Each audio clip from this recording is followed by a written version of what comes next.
20년 넘게 살을 부대끼며 살았던 남편과 이혼한 지도 벌써 6년 차에 접어들었습니다. 처음 남편이 저에게 이혼을 요구할 당시에는 이혼하고 혼자 살 생각을 하면 막막하기만 해서 절대 이혼만큼은 못 해준다고 했었습니다. 결혼 생활 동안 남편에게 의지를 하고 살았던 것은 아니었지만 남편이 이혼을 하자고 하니 버림을 받는 것 같은 기분이 들기도 했고, 또 그렇게 되면 앞으로 남은 내 인생은 외롭고 고독해지겠다는 걱정이 때문이었습니다. 제 예상은 그랬습니다. 이혼을 하면 돈 많은 갑부 남편은 잘 먹고 잘 살고 저는 혼자 외롭게 늙어 죽겠구나라고 말이에요. 그런데 이혼을 하고 보니 또 그렇지만은 않았습니다. 이혼할 때는 몰랐는데 이혼을 하고 보니 남편이 유책 배우자였기 때문이었습니다. 무슨 말인가 싶으시죠? 제 이야기 들어보시면 이게 무슨 말인지 아시게 될 겁니다. 가정을 파탄낸 남편은 아이들에게서는 물론이고 본인의 아버지한테까지 버림을 받게 되었지만 저는 아직도 시댁과 연락을 하고 지내며 잘 지내고 있답니다. 문제는 사고 뭉친 남편이 이혼을 한 지 6년이 되었는데도 아직까지 저에게 재결합을 요구하며 저를 괴롭히고 있다는 겁니다. 아이들이나 시댁에서는 절대로 남편을 받아주지 말라고 하는데 예정을 생각해서라도 자기를 다시 걷어달라고 하는 남편 때문에 골이 아파 죽을 것 같습니다. 전 남편이 사람을 너무 괴롭히기도 하고 자꾸 자기 현재 사정을 이야기하며 이익 동정심까지 유발하는데 제가 어떻게 하면 좋을지 모르겠어요. 재결합할 생각은 죽어도 없지만 이 거머리 같은 남편을 어떻게 떨어뜨려 놓을 수 있을지 여러분들이 제 이야기를 좀 들어보시고 도와주셨으면 합니다. 저는 평범한 집안의 둘째 딸로 태어났습니다. 제 삶은 늘 평범했고 보통스러웠습니다. 가정 형편도 부유하지도 가난하지도 않은 형편이었고 친구들 사이도 원만했으며 공부도 남들 하는 만큼은 해서 중간은 했었습니다. 대학교도 제 수준에 맞는 학교를 갔었고 졸업을 하고 나서도 대기업은 아니지만 이름이 꽤나 알려진 전자제품을 만드는 회사에 취직을 했었습니다. 성인이 되고 앞으로의 제 삶도 지금까지 살아온 것처럼 평범할 거라고 생각을 했습니다. 신형 외제차를 몰고 첫 출근을 하는 신입사원을 만나기 전까지는 말이죠. 제가 회사에 입사한 지 3년이 넘어갈 때 남자 후임이 한 명 들어왔습니다. 첫 출근 날부터 비싼 신형 외제차를 몰고 온 인물이 훤칠한 신입사원이었죠. 제가 사수여서 그 신입사원을 맡아 회사 소개도 해주고 일하는 방법도 알려줬는데 이 신입사원은 대학은 어떻게 나왔는지 아는 것도 없고 배울 의지도 없는 망나니 같은 사람이었습니다. 치원씨, 이따가 있을 미팅 때 필요한 서류 복사 좀 해줄래요? 장당 7장씩 복사해서 자리마다 올려놔주세요. 대리님, 그 정도는 그냥 대리님이 하시면 안 돼요? 저 성격이 급해서 그런지 복사할 때 종이 나오는 속도 답답해서 못 해먹겠더라고요. 대리님이 저 대신해 주시면 제가 오늘 점심 쏠게요. 아는 게 없고 배울 의지가 없었던 신입사원은 그것도 모자라 예의도 없었습니다. 타이르기도 하고 짜증을 내기도 하고 억지로 시켜도 봤지만 말을 들어먹지 않은 신입사원은 뭐든지 돈으로 해결하려고 했습니다. 그런 모습을 보고 제 동기들이 제게 말했습니다.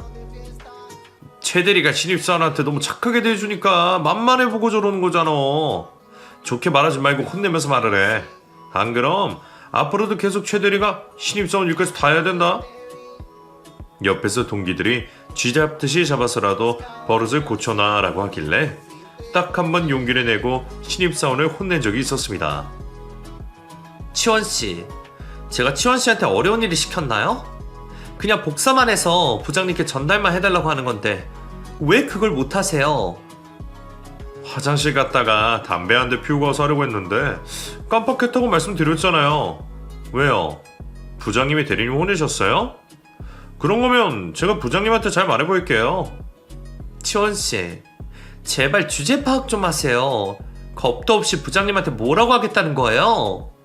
치원씨는 신입사원이니까 신입사원답게 구시라고요. 치원씨는 동기들 보면서 느끼는 거 없어요? 대화를 할수록 말이 안 통하는 신입사원 때문에 답답해진 제 목소리가 높아지자 사무실에 있는 사람들이 무슨 일인가 싶어 고개를 내밀어 구경을 하기 시작했습니다. 제가 신입사원을 혼내고 있다는 소식을 부장님도 접하셨는지 갑자기 저희 쪽으로 허겁지겁 달려오셨습니다. 아이, 최대리, 지금 뭐 하는 짓이야? 최대리 지금 윤치원 씨 혼내고 있었던 거야? 윤치원 씨가 무슨 잘못을 했는지 몰라도 사무실 사람들이 다 쳐다볼 정도로 큰 소리로 사람을 잡으면 어떡해? 최대리 미쳤어? 부장님은 다짜고짜 저에게 삿대질을 하며 화를 내셨습니다. 평소에 부장님 같으면 모른 척하고 지나가시거나 사수와 함께 신입사원을 혼내셨을 텐데 무슨 상황인지도 모르고 저에게 미쳤냐고 말씀하시는 부장님을 보면서 내가 지금 큰 잘못을 저지르기라도 하고 있나 싶었습니다. 왜 대답이 없어? 최대리 눈치 빠르고 일 잘하는 사람인 줄 알았더니 상황 파악도 제대로 못하는 헛똑똑이었구만. 당장 윤치원 씨한테 사과해, 어서. 부장님, 제가 잘못한 것도 아니고 저도 참다 못해서 한마디 한 건데 제가 왜 사과를 해야 되나요? 그리고 제가 왜 부장님한테 미쳤냐는 소리까지 들어야 되는지 모르겠습니다. 어휴, 진짜. 내가 사과 안 하면 잔말 말고 사과만 하면 될 것을 여자가 쓸데없이 고집이나 세가지고 그래서 시집은 가겠어? 사무실 사람들이 무슨 일인지 구경하기 위해 몰려들 정도로 부장님이 저에게 화를 내셨습니다. 그렇게 소란스럽던 그때 신입사원이 입을 열었습니다. 제가 잘못해서 혼나고 있는 건데 부장님은 왜 생사람을 잡고 그러세요? 그리고 이런 일에 여자가 어쩌고 그런 말이 왜 나옵니까? 부장님을 향한 신입사원의 한마디에 사무실 사람들은 기절초풍을 하며 기겁을 했습니다. 저도 깜짝 놀라 신입사원의 입을 막으려고 했지만 이미 뚫린 신입사원의 입은 막을 수가 없었습니다. 그런데 여기서 더 놀라운 것은 부장님이 신입사원 앞에 고개를 숙이며 굽신거리는 거였다는 것이었습니다. 최대리, 내가 상황도 모르고 무작정 화내서 미안했어. 아까 실언한 것도 사과할 테니 이해 부탁해. 그럼 유치원 씨 회사에 잘 적응할 수 있도록 최대리가 잘 좀 챙겨줘. 신입사원의 한마디에 부장님은 저에게 정중하게 사과를 한 뒤 사라지셨습니다. 그날 퇴근을 하고 신입사원과 회포도 풀 겸 회사 일에 대해 이야기도 할 겸 술자리를 가졌는데 그날의 계기로 저희 둘은 연인으로 발전을 하게 됐습니다. 연인으로 발전을 하고 나니 망나니 신입사원이었던 남자친구는 제 말을 잘 듣고 따르며 회사 일에 적응을 해나갔습니다. 그렇게 1년 넘게 연애를 하고 있을 때쯤 동기가 제게 놀라운 사실을 하나 알려주었습니다. 최대리, 그 이야기 들었어? 윤치원 씨 아버지가 여기 시장이래, 시장. 그래서 최대리가 윤치원 씨 혼낼 때 부장님이 놀라서 되려 최대리한테 뭐라고 했던 거래? 집이 어느 정도 사는 부잣집 도련님인 줄은 알았던 남자친구는 보통 집안의 자제가 아니었습니다. 아버지는 그 지역 시장이셨고 어머니는 대학 교수님이셨습니다. 그리고 할아버지들이 지역 유지였으며 양쪽 집안이 이름 꽤나 날리는 부유한 집안이었던 것이었죠. 남자친구에게는 제가 이 사실을 알고 있다는 걸 굳이 알리지 않았습니다. 남자친구가 먼저 말을 해준 것도 아니고 연애만 하고 있는 저희에게는 별로 중요한 사실이 아니라고 생각했었기 때문이었죠. 그런데 제가 그 사실을 알게 된 지 얼마 지나지 않았을 때 남자친구가 저에게 결혼을 하자고 말했습니다. 나는 괜찮은 사람만 만나면 일찍 결혼하고 싶었어. 신혼집이나 결혼할 때 드는 비용은 다 내가 낼 테니까 나랑 같이 살자. 평생 돈 걱정 없이 살게 해줄게. 말하는 게 조금 철이 없어 보이기는 했지만 그때 당시 남자친구와 저는 아주 친한 사랑을 하고 있다고 했고 평생 돈 걱정 없이 살게 해주겠다는 말에 혹해 청혼을 받아들였습니다. 하지만 역시나 남자친구 집에서 저희 결혼을 반대했습니다. 결혼에 반대하는 이유는 저희 집이 시댁에 비해 너무 평범해서였습니다. 시댁에 처음 인사를 드리러 간 날, 대학 교수인 시모가 나름대로 교양을 챙기는 듯한 말투로 말했습니다. 둘 다 아직 나이도 어린데 결혼을 서두를 필요가 있니? 엄마는 너희가 결혼 전에만 할 수 있는 것들을 경험해 보면서 결혼은 30 넘어서 생각을 해봤으면 하구나. 그리고 문영 씨 앞에 두고 이런 말을 해서 미안하지만 결혼은 비슷한 집안끼리 하는 게 좋다고 생각을 해. 그래야 결혼할 때 잡음이 안 생기거든. 시댁에서의 결혼 반대로 사이가 더 애틋해지고 괜한 오기가 생겼던 저희는 어떻게 하면 무사히 결혼을 할 수 있을까 머리를 맞대고 고민을 했습니다. 고민 끝에 혼전 임신을 하는 방법을 생각해내게 됐습니다. 당시 저희 둘 다 나이가 많이 어려서 부모님을 설득시킬 다른 방법은 생각 못하고 겨우 생각해낸 아주 철없고 극단적인 방법이었죠. 결국 혼전 임신을 하게 된 저희는 부모님들의 속을 한번 썩이고 나서야 결혼을 하게 됐습니다. 시댁에서는 아이 때문에 어쩔 수 없이 결혼을 허락해 주신 거라 결혼을 하고 나서도 저를 며느리로 받아들이지 않으셨습니다. 우리는 명절에 치원이 큰 집 가서 지내니까 우리 신경 쓰지 말고 너희는 처가에 가든지 너희끼리 보내든지 해라. 시모는 결혼을 하고 맞이한 첫 명절에도 제가 보기 싫으셨는지 시댁에 올 필요 없다고 딱 잘라 말씀하셨습니다. 저와 거리를 두고 지내시려고 하셨죠. 시부모님의 마음을 열려면 저희 친정집이 돈벼락을 맞아서 부자가 되는 수밖에 없는데 그런 일은 일어나지 않을 일이니 저는 일찌감치 시부모님들의 사랑을 받는 것을 포기했습니다. 남편과 잘 살다 보면 언젠가 시부모님들도 마음을 열어주시지 않을까 했었죠. 결혼식을 올리고 얼마 후 남편은 회사 일을 그만두고 본인의 회사를 차렸습니다. 자고로 남자는 태어났으면 칼을 뽑아서 무라도 베야 된다고 했어. 남의 밑에서 일해가지고 언제 큰 돈을 벌겠어. 사업으로 대박 터뜨려서 당신 평생 호강시켜줄 테니까 당신은 우리 엄마랑 아버지 눈치 보지 말고 떳떳하게 살아. 알겠지? 할 줄 아는 것도 없고 가진 거라고는 돈밖에 없는 사람이 무슨 자신감으로 사업을 한다는 건지 이해가 되지 않았습니다. 근데 뭐 남편한테 차고 넘치는 게 돈이니 경험 삼아보는 것도 나쁘지 않겠다 싶어 남편이 하라는 대로 내버려 뒀습니다. 더군다나 뱃속에 있는 아이가 태어날 날이 얼마 남지 않아서 제가 남편에게 많은 신경을 쓸 수 있는 것도 아니었습니다. 그런데 거대한 포부를 가지고 사업을 하겠다는 남편은 회사는 차려놨는데 무엇을 해야 되는지를 몰라 몇 달을 갈팡질팡하더니 큰딸을 낳고 조리원에 누워있는 저에게 회사 일 좀 같이 해달라고 부탁을 해왔습니다. 여보, 조리원 퇴소하고 몸 좀 괜찮아지면 우리 회사 일 좀 봐줄 수 있을까? 회사 일이라는 게 의욕만 앞선다고 되는 게 아니더라고. 당신이 나보다 일한 경력도 길고 경험과 출신이니까 나 좀 도와줄 수 있지? 당신이 도와주기만 하면 생활비랑은 별개로 매달 월급도 줄게. 남편의 부탁에 저는 첫 아이를 낳자마자 바로 남편의 회사로 출근을 했습니다. 남편은 말만 대표지 회사에서 하는 거라고는 아무것도 없었더라고요. 제가 들어가기 전까지도 직원들이 눈치껏 알아서 일을 해온 듯 했습니다. 회사 전표만 봐도 엉망인가 대충 감이 왔습니다. 결국 저는 아이를 친정엄마에게 맡기고 처음부터 다시 회사 일을 손보기 시작했습니다. 집안일도 회사 일도 결국 제가 다 도맡아서 하게 된 것이었죠. 그렇게 제가 가장 노릇을 하며 지내자 그제야 시부모님들은 저를 며느리로 받아들여 주셨습니다. 애 키우랴 회사 일 보랴 문영이 네가 혼자서 고생이 많다? 그래도 치원이 지 딴에는 처자식 먹여 살리려고 했던 건데 마음처럼 안 돼서 그러는 거니 네가 이해를 좀 해주렴? 사업을 한 번도 해본 적이 없으니 어려운 건 당연하죠 어머님.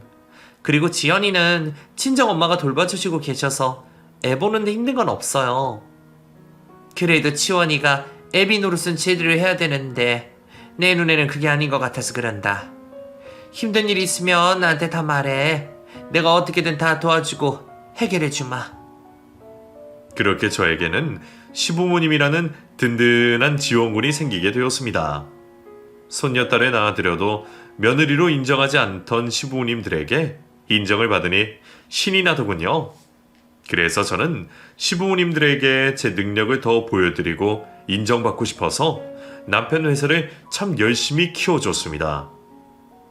둘째 아들을 임신했을 때도 둘째 아들을 낳아서도 남편 회사를 내 회사처럼 운영해 갔습니다. 그리하여 저는 결국 시댁에서 거의 영웅 수준의 대접을 받게 되었고 아들인 남편은 푸대접을 받았습니다. 너는 애가 둘인데 아직도 정신을 못 차리고 천둥 벌거숭이처럼 놀러만 다니고 있는 거냐? 그런 식으로 살려거든 지금 네 회사 애들 엄마한테 넘기고 너는 내 밑으로 들어와서 정치 일이나 좀 배워라. 아버지, 제가 무슨 정치예요. 저는 그런데 관심도 없고 아버지처럼 피곤하게 살기도 싫으니 에이, 그런 말씀 하지도 마세요. 그리고 애들 엄마 애 키우면서 일하는 거 보니까 제가 고생만 시키는 것 같아서 조만간 회사 일에 손 떼게 할 거예요. 회사를 망하게 할 셈이냐? 어리석은 놈 같으니라고. 네가 조금만 똑똑했어도 네 처가 저렇게 고생을 하지는 않았을 게다. 결혼한 지 10년 차가 되고 애가 둘이나 생겨도 총각대와 별반 다를 게 없는 남편의 모습에 시부모님들은 많이 답답하신 듯 했습니다. 그래서 저와 남편을 두고 비교를 많이 하셨는데 그것 때문인지 남편은 점점 저에게 자격지심을 느끼기 시작했습니다. 그리고 결국엔 저에게 회사 일에 손을 뗄 것을 요구했죠. 당신 할 만큼 해줬으니 이제 그만 회사 일에 손 떼고 애들 교육이나 신경 써. 지연이도 곧 있으면 사춘기가 올 텐데 엄마라는 사람이 바깥으로 놔두면 애가 어떻게 되겠어? 지연이 삐뚤어지지 않게 당신이 잘 감시해. 당신이 언제부터 회사랑 애들한테 관심을 가졌다고 그런 소리래. 나 회사 일하면서 애들 잘 키웠어. 지금 우리 지연이 학원은 몇 개 다니고 무슨 과목을 제일 잘하는지 알고나 하는 소리니? 다 필요 없고 내 말대로 해. 당신 내일부터 당장 회사에 손 떼. 여자는 여자가 할 일이 있고 남자는 남자가 할 일이 있는 거야. 퇴직금은 넉넉히 챙겨줄 테니까 그걸로 애들 방학 때 해외로 여행이나 다녀오든가 하고. 솔직히 말해서 남편 부탁 때문에 어쩔 수 없이 회사 일을 봐준 거지 제가 좋아서 회사 일을 했던 건 아니었습니다. 일 그만두고 집에서 남편이 벌어오는 돈 받으면서 애들만 키우면 저야 속 편한 일이었죠. 회사 경영이 제 적성에 맞는 것 같기는 했지만 실질적인 소유주인 남편이 손을 떼라고 하니 저는 손을 뗄 수밖에 없었습니다.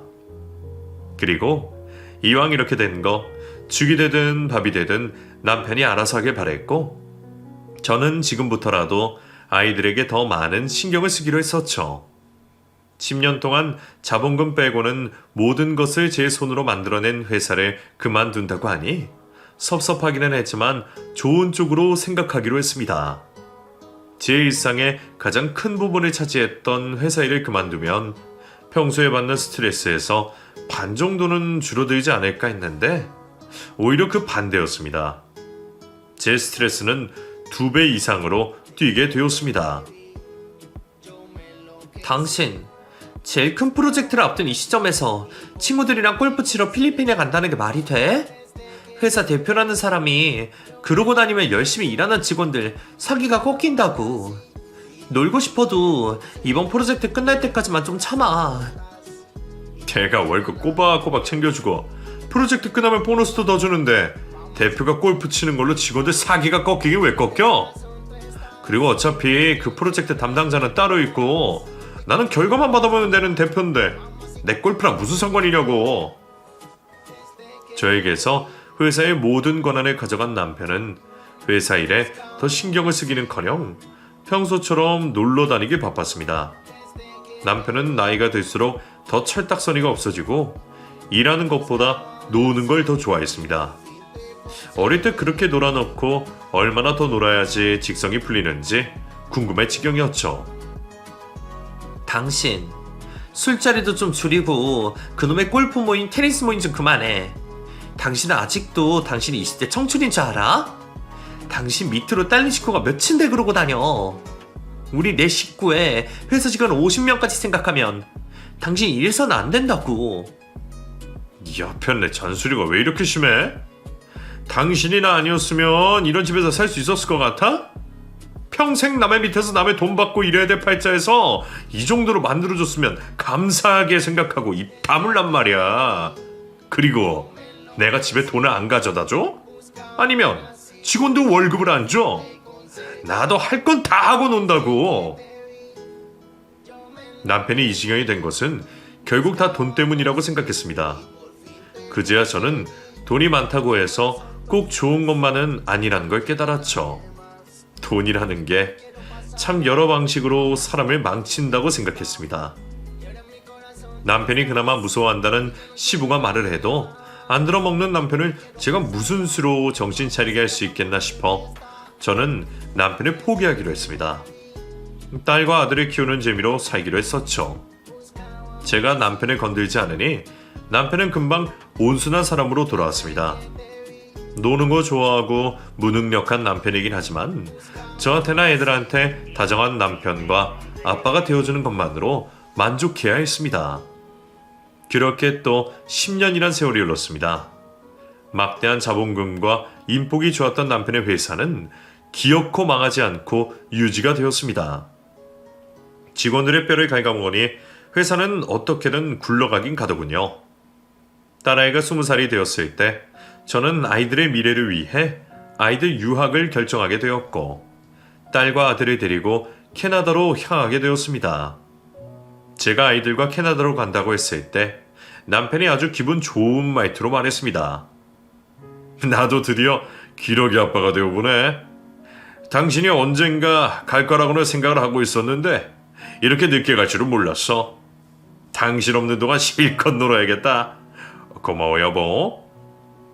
당신은 그렇게 놀고도 놀 게 더 남았니? 어차피 5년만 지나면 체력 달려서 놀고 싶어도 못 놀 테니까 지금이라도 많이 놀아놔. 제가 노는 걸 좋아하는 남편만 두고 아이들과 캐나다로 간다고 했을 때 주변 친구들이 절대